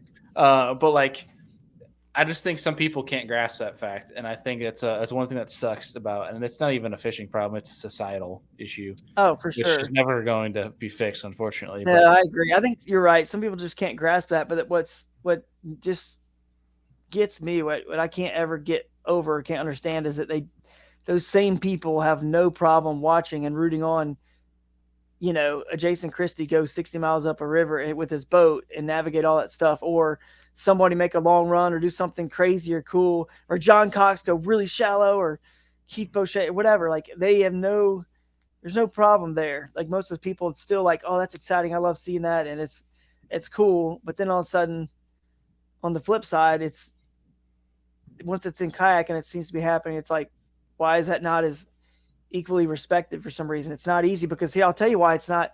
Like you just said, you couldn't do it or whatever. Well, in the KBF National Championship, trust me, it wasn't just the top, 5 of us or whatever that were in creeks. I know people who went and fished creeks at the KBF National Championship that did not get limits. They didn't get, like, they were in a actual true river and creek, did not get a limit at all. mm-hmm. It's not like you can just go out there and just magically you just get to water that the boats don't get to, and you just catch 85, 95 inches like it's easy. It's not easy. It's still hard. The fish are not stupid. Yeah, They're clear water creeks. They're very smart still, and it's very challenging. The maneuvering of your kayak, the way you have to approach them, it's so hard. That's why I always, even the Bassmaster Pickwick tournament at the stage, I was like, dude, fishing is hard. It was a struggle that second day. I don't know where those big fish went. I never saw one, never got bit by one. They were all there the day before. I don't know if the shad moved. Maybe it was the gizzards or what. Maybe a certain type that moved somewhere out of that area I was fishing, and they just chased them. I don't know. But fishing is hard, man. And in a creek, it's like if I went out there and tried to do what you do, you're gonna outcatch me like 10-1. That's just the way it is. So it's not. So my style is not somebody else's style, and vice versa. So the best anglers in the world, the Wheelers and the Poliniks, can do it all and are very good at all of it. That's why they're so good. And the key is they know when to go where. They know when and why to go and do what. So, but yeah, but I think the whole kayak fishing community, we probably all learned a lot from the whole incident, and hopefully next time you'll respect the person who's being protested, because it's innocent until proven guilty. Even if it's that sounds like bad, like someone did something intentional, even if it's an unintentional rules violation, innocent until proven guilty. You need to let the process play out, and then you can comment on the outcome and the truth. Once the facts are laid out, then we can talk about it. But start rumors and speculate stuff, especially to push agendas and try to get things changed in the sport based on something that's not even true. To me, it's just not right, and it's not the way we should be acting as professionals in the sport, especially anyone who out there calls themselves a professional and is getting online. If I was considering myself a professional in the sport, I don't know if I would get up involved in that sort of like banter and stuff. That just kind of makes you look, you don't see the top whoever, like players, sports athletes in the world. You don't, all of a sudden get down on social media forums, talking about whatever. You don't see Tom Brady come down and like, oh, hey guys, no, I don't, that's not right. It's not true. I didn't deflate the balls. That didn't happen that way. They're not like on there. It just doesn't look professional for another. If Dak Prescott came in, or Josh Allen, and that whole situation with the Deflate Gate, why would they get involved? How unprofessional would that make them look to get involved in that when the NFL is handling it? So I think we've learned a lot from the situation. And the last thing I will say real quick, I thought was a good point on kayak fishing and our ceiling, is Toyota did an article with me earlier this year because Grand Lake, I believe, or Lewis Smith, I can't remember, but basically like how I use my truck to get around during the tournament. So having a lot of these, any public access, legal like we have now, it's really cool because A, it's public, we can all access it. No one's at any disadvantage. It's all legal. But B, your trucks and vehicles that get us around are even more valuable in kayak fishing than the bass boat world, because bass boats are just getting to and from like interstate miles. That's basically it. Okay. But in kayak fishing, there are times where you move, once, twice, 3, 4, 5 times a day, load back up and move. And you're in 4-wheel drive sometimes at some of these places, like a dirt road or whatever. And man, their vehicle becomes as important as the outboard engine to a bass boat. And then Toyota perked up, was like, wow, okay, man, I didn't realize you guys could crank us up during the tournament and get in that Tacoma and move. I'm like, yeah. And that's really cool, that you're relying on our vehicle. And we need the non-endemics like nobody's business, man. Like we need them so bad because we don't have the engines, we don't have the fiberglass boat companies. We have everybody else pretty much, but we don't have a couple of the big non-endemics, or the couple of the big endemics, and we need these big non-endemics to pick up on how special this sport is, and we're gonna potentially lose. I think this is another conversation I would love. I mean, this is for another show. It might honestly call for a Business from the Bass Boat episode, because that's really what this speaks to. Is I think what this sport is missing. I think the opportunities there. I think the companies would be interested. I think we are lacking the amount of personalities in the sport. I'll take that back. I think the sport has the personalities. It doesn't have they don't have the platform, is what I'm trying to get at, is where right, like yourself, you have a following, you have a platform that for these big non-endemics, non-endemic, the biggest thing is you're not going to have a long-term, in most cases, long-term partnership with these big non-endemics. They're going after because they see an ROI in a different niche that they're not involved in. So you need to have a return on investment. So biggest thing for these non-endemics is ROI, which like for you, they'd have an ROI. For Christine, they'd have an ROI. Greg Blanchard, they'd have an ROI. Alex Rudd, these people that are in the kayak fishing niche. Beyond that, dude, I don't know if I can name 10 people that have a platform for these people for a big and non-endemic to go after. Like they might be on their way, but I think something needs to happen in the sport where there needs to be a boom. Like there needs to be something that adds a legitimacy. And I think it's just time. I think it's time for the audience to grow, but like we're definitely missing, the bigger platforms, the bigger reaches to therefore draw in these non-endemics. I mean, it's one thing for them to get involved in a tournament organization, but I think for them to get involved in an angler, I mean, you see it. I mean, like Christine, yourself, you guys have non-endemics where it's like, but that's it though, right? I mean, they're only going to go after you if you have the ROI. Right.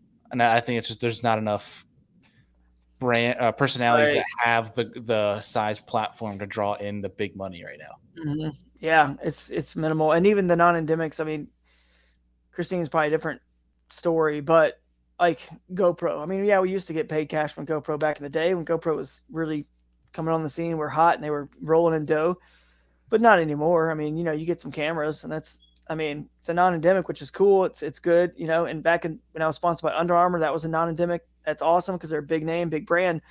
But again, they don't have like the funding really. Like it's so small still to them. It's like, okay, here's all here's a bunch of clothes and stuff, but and it looks good and helps you kind of have the affiliation with a big name brand. It might help you get some other sponsors, but it's not to the level that I think where we need to get, especially when you consider how many people are kayaking, and kayak fishing that would follow this. It's really big. It's if they're in bass boat world, there's enough people in the kayak world to get into it, but they're probably just looking at the tournament numbers and tournament side of the kayak fishing world, not the entire kayak fishing community, because a lot of people do get into kayak fishing to get away from, they just want peace and seclusion and not tournaments and competition. You know what I mean?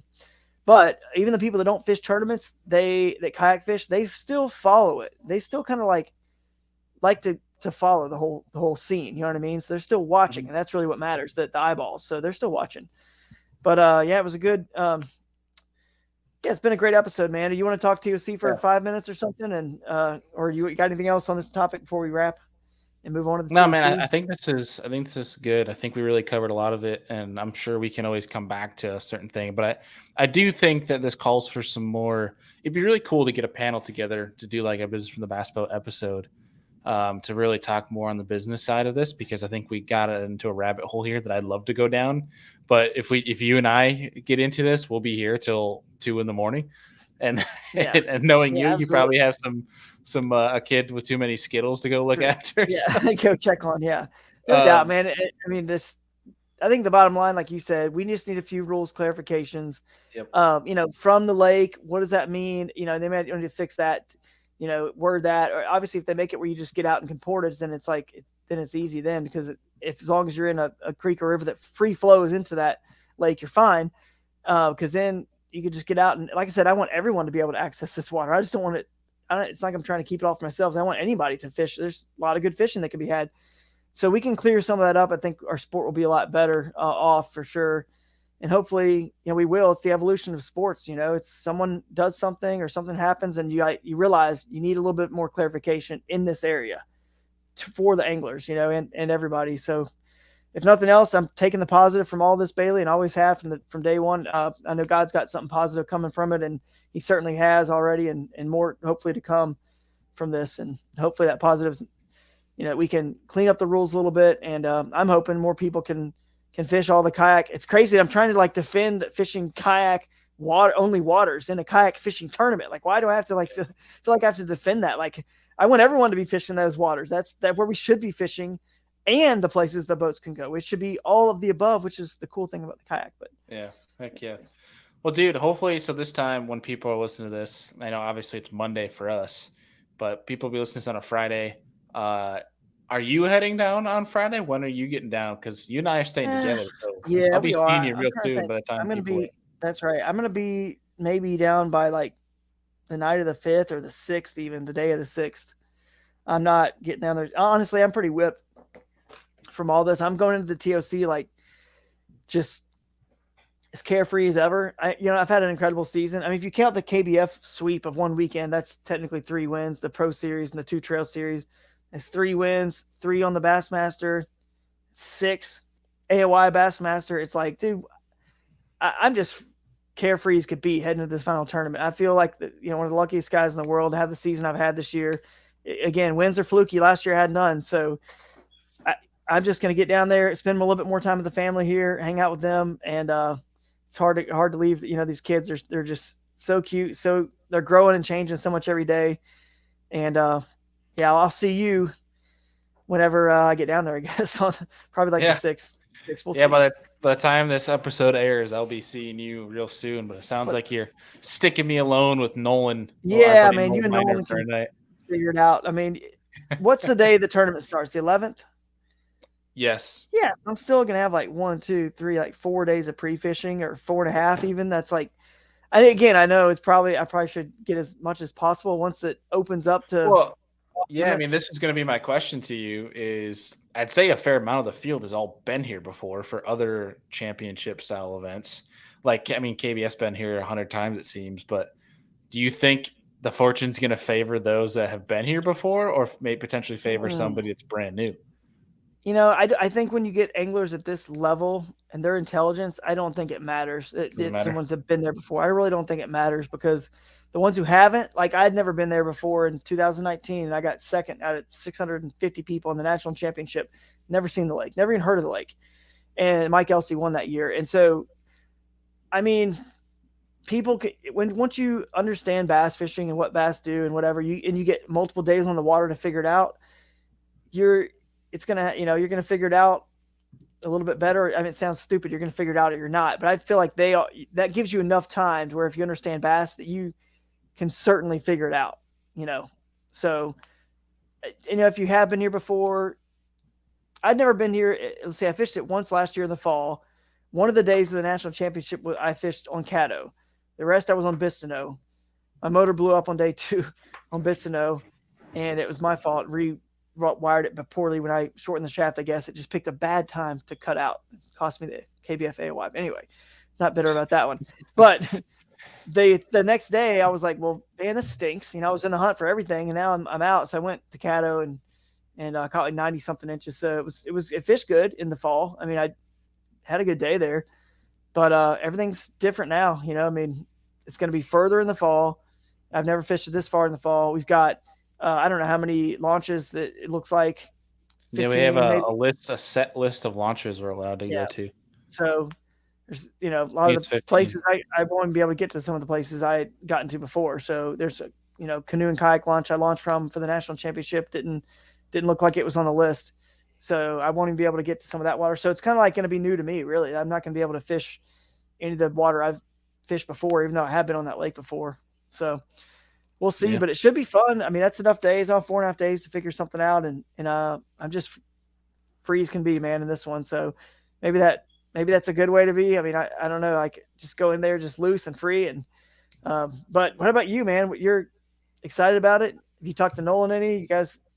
No, I haven't really talked much. Actually, speaking of the devil, literally text me right now.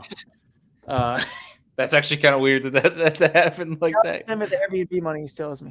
I'm just kidding. We'll crack down. No, Oh it's all man, that's good, man. funny. He'll He get actually over just whatever. texted me. That's It's all good. hilarious. Yeah. No, I haven't talked much. Honestly, I think one of the biggest things I learned, and I think it'd be really good to do a season recap show with you in a few weeks Yeah. once it's all done. But um, that first tournament at Toledo, I went so hard. I think it's because it was like the first tournament of the year that with like research, like you have nothing else to do during the winter.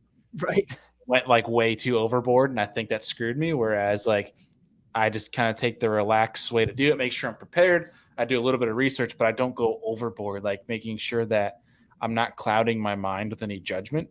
Um, and I liked 5 days, or no, it's like 6 days of practice, isn't it? Like 4, 5, 6. Yeah, I think so. It's Saturday to Thursday, right? Yeah, Is you have practice. 6.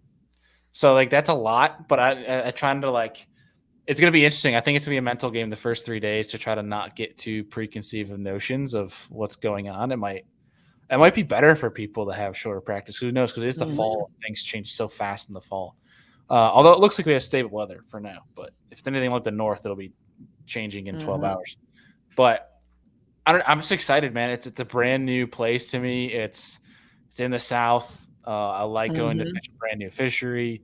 I get to go film chasing hardware. I'm excited for that. Either way, it's going to be a win for me in terms of just like making fun content for the channel. But also, I want to win. I mean, that's what all 50 people are going to be there for. So I mean, it's like a stupid thing to Yeah. say that I want to win, but like I don't know. It's kind of interesting, man. It's a new fishery for me. It's one that I don't think I've ever fished anything like it. So that's going to be the kind of exciting challenge. I think is trying to get accustomed to that. Yeah, that's true So to figure that out. Yeah, you'll pick it up and figure it out real quick, I'm sure. And I'm just excited to get there with you guys and have some fun and just kick back, take it easy, and just really enjoy this one and soak it all in. So I can't wait, man. You've had an incredible year. I know chasing hardware has been awesome. I still have to catch up with some of them, but I've loved the ones I've watched. And you got a great series. I hope people are watching that. It's exciting to watch, and I'm excited to see the last one here be filmed and just see what the future holds for this tournament, and then look at these schedules coming out for next year. I'm excited to see what happens there too, so we can kind of get a game plan for next year and maybe fish some of these tournaments together, coordinate a little bit. Heck yeah, dude. I appreciate it. But for folks that tuned in, thank you guys for listening to this episode. It definitely went way longer because I think we started out saying wasn't going to be too long of an episode tonight, but I think there was a lot more details to pack out than we had anticipated. But no, I appreciate everybody for tuning into this one. It was a lot of fun. Always good to get you on here, Drew. You know, you always have a seat at our table here on Serious Angler. So I appreciate you taking the time out. I know you got kids on sugar highs right now, so I'm sure I know you said they're sleeping, but I don't know, man. Sugar high, they can come back with vengeance. You never know, yeah, for sure. You never know. And next time we get on together, maybe we can instead of having to unpack details of protests and things like that, we'll get into some nuts and bolts of really how to catch these fish. Because I know that's the other topic that people love listening to the Serious Angler podcast for, really understanding. Okay, well, why it's just you make it sound so easy. I just threw this mini max chatterbait over here. Why did I figure out that exact spot where, and what was the setups, the details, all that good stuff that the Serious Angler is so good at breaking down normally.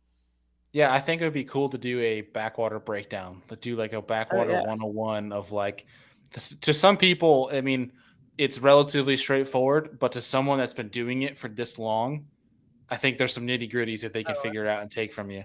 I think that'd be a pretty cool show. For sure. So, but dude, as always, appreciate you. And I have no outro for the folks. Just I am not going to be on the shows next week. My head will be focused on TOC, so you guys are stuck with Andy and Adam next week. But I will be back the following week on the 14th. It will join the shows. But as always, folks, appreciate you guys. Peace out. Love you guys.